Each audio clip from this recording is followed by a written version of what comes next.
पाकिस्तान के अंदर जाएंगे, 8-10 वर्ष की पूर्व की घटना, गोरखपुर का एक सिख परिवार सिंगापुर में रहता है, वो अपने किसी मित्र के साथ पाकिस्तान गए। पाकिस्तान में उनके जाने का हेतु तो था कि नानक मत्था जाएंगे, लेकिन वे वहां पर जब पाकिस्तान में घूम रहे थे तो उन्होंने वहां से पाकिस्तान से मुझे फोन किया। फोन कर रहे थे, मैंने फोन यहाँ रिसीव नहीं किया क्योंकि पाकिस्तान का नंबर था, तो मैंने उसे रिसीव नहीं किया। लेकिन जब वापस वो गोरखपुर आए, मैंने उससे मिलने का समय मांगा, कहा कि मैं जो है मिलना चाहता हूं, तो निकालिए।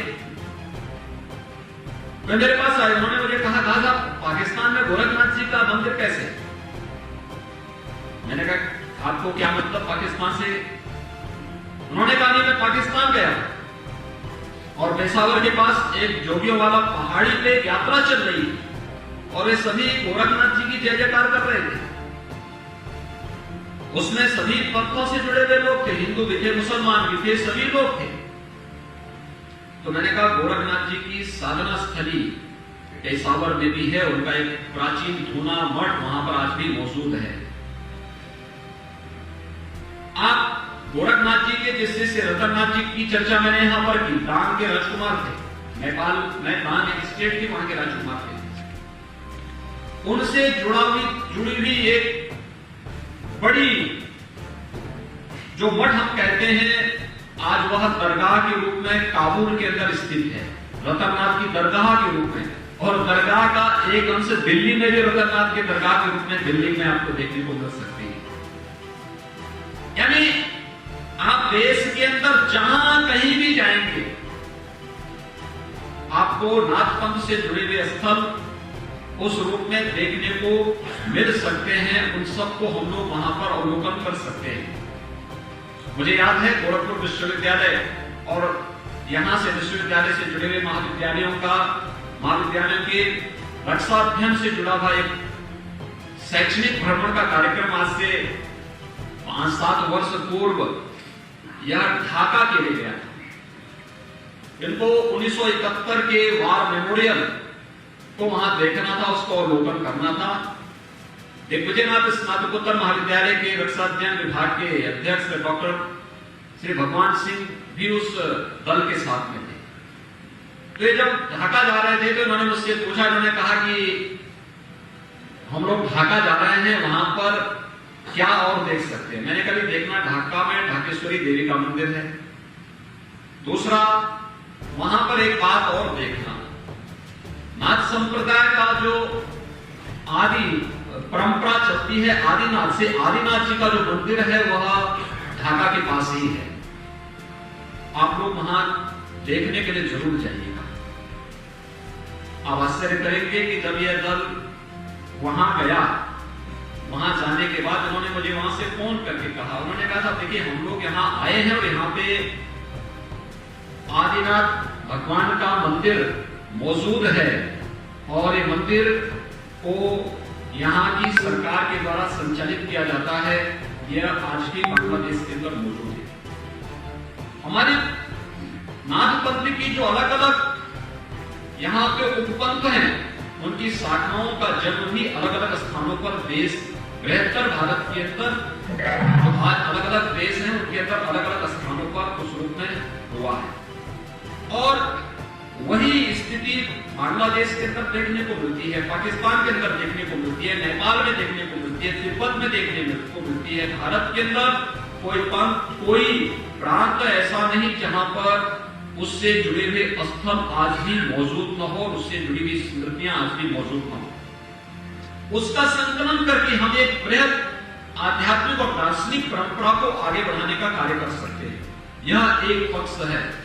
इससे जुड़े हुए साहित्य आपको हर एक जगह मिलेंगे, अलग अलग राज्यों में, अलग अलग भाषाओं में मिलेंगे। और इसलिए मैंने कहा था साहित्य संकलन का कार्य, और आज के समय में आसान इसलिए भी है, हम इसको जब डिजिटल फॉर्म में लेंगे तो ये और भी सहज और सरल हो जाएगा।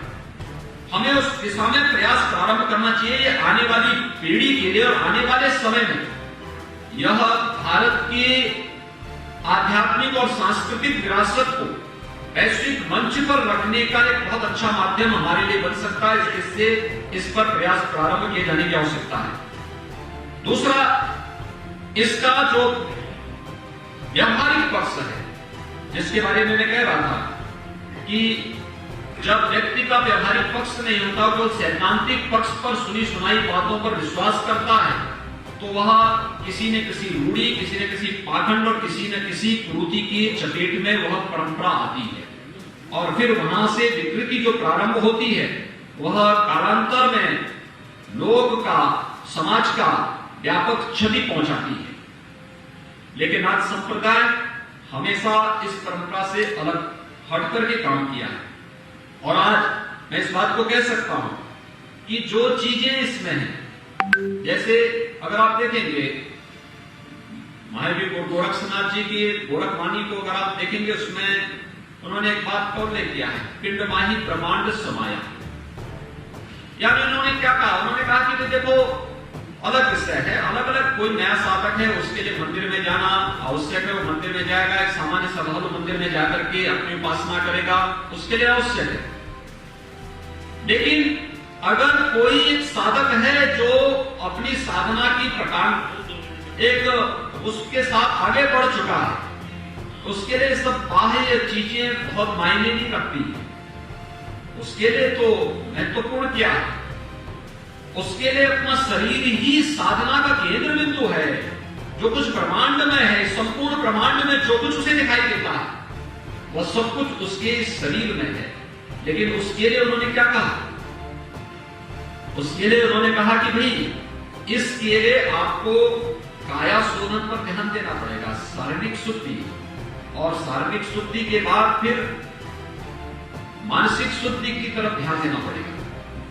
इसके लिए उन्होंने क्या बात कही? उन्होंने कहा, अवधू आहार तोड़ो, निद्रा मोड़ो, कबो न होएगा रोगी, छठे क्षमा से काया पलटिवा, जो को बिरला वियोगी।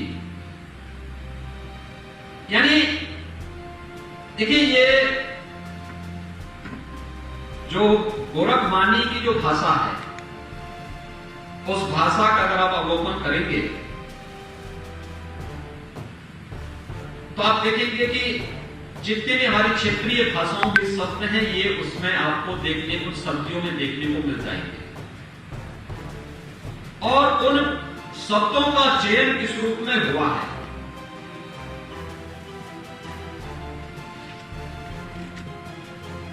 कैसे उन्होंने प्रत्येक साधक के लिए इस बारे में निर्देश जारी किए कि काया की शुद्धि का क्या महत्व है। पहले आहार को नियंत्रण में रखना, आहार नियंत्रण में होगा तो निद्रा नियंत्रण में होगी। आहार पे अगर नियंत्रण नहीं है तो नींद पे भी नियंत्रण नहीं होगा, और अगर आहार नियंत्रण में है तो व्यक्ति अपने को आदि बीमारियों से तो वह स्वयं ही मुक्त हो जाता है। हमारा गलत खान पान, नियम और संयम से न रहना, यह व्यक्ति की आदि से भी बीमारियों की जड़ है। व्यक्ति समय पे जागे, समय पे सोए, समय पर भोजन ले, समय पर अपना जो भी हो, एक संयमित दिनचर्या अगर उसकी है, तो बीमारियों की आदि समस्या का समाधान तो उसने स्वयं ढूंढ लिया है।